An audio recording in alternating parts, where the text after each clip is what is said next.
Well, we are dedicating the month of March to remarkable women, and today is International Women's Day. This year's theme is leadership.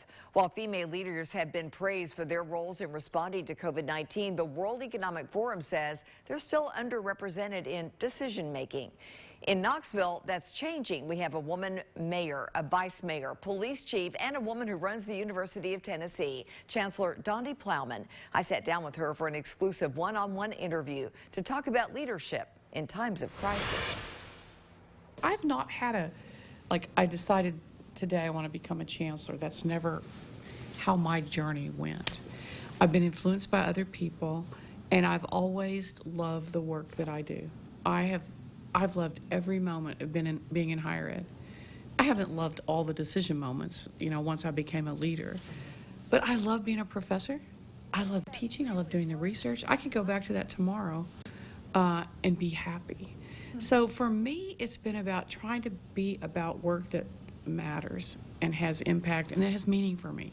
It keeps me going. Then came the COVID crisis and questions. During COVID, I started reading stuff about crisis leadership. I've never done this before.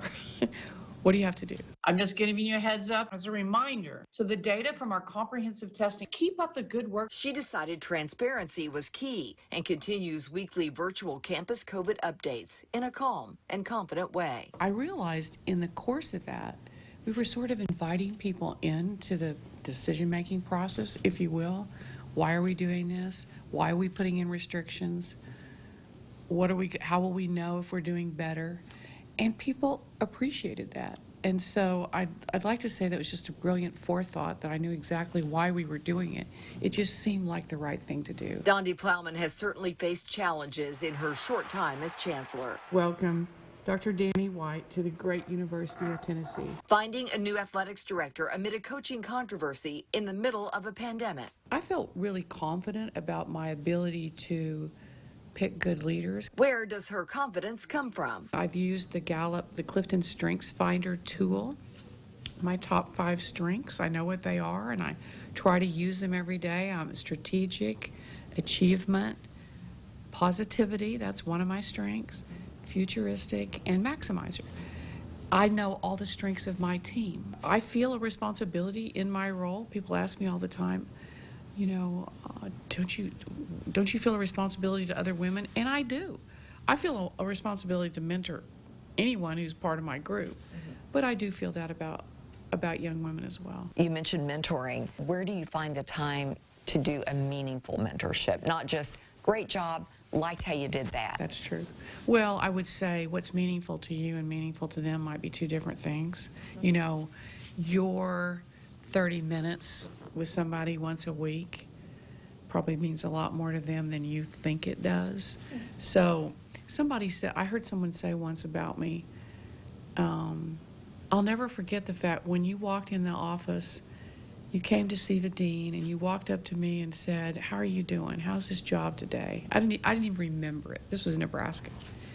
And someone said, "I've just always remembered that," and just made me feel great. And I remember thinking, wow, small actions have such meaning for people. People are watching her actions through the tough times. Coach Pruitt did not adequately promote an atmosphere of compliance. And the hopeful times. We're doing your commencement right here at Neyland Stadium. I try every day to bring to whatever job that I've had, my whole self. So I try to be authentic, and I don't feel you can have a team that's successful if people don't know you.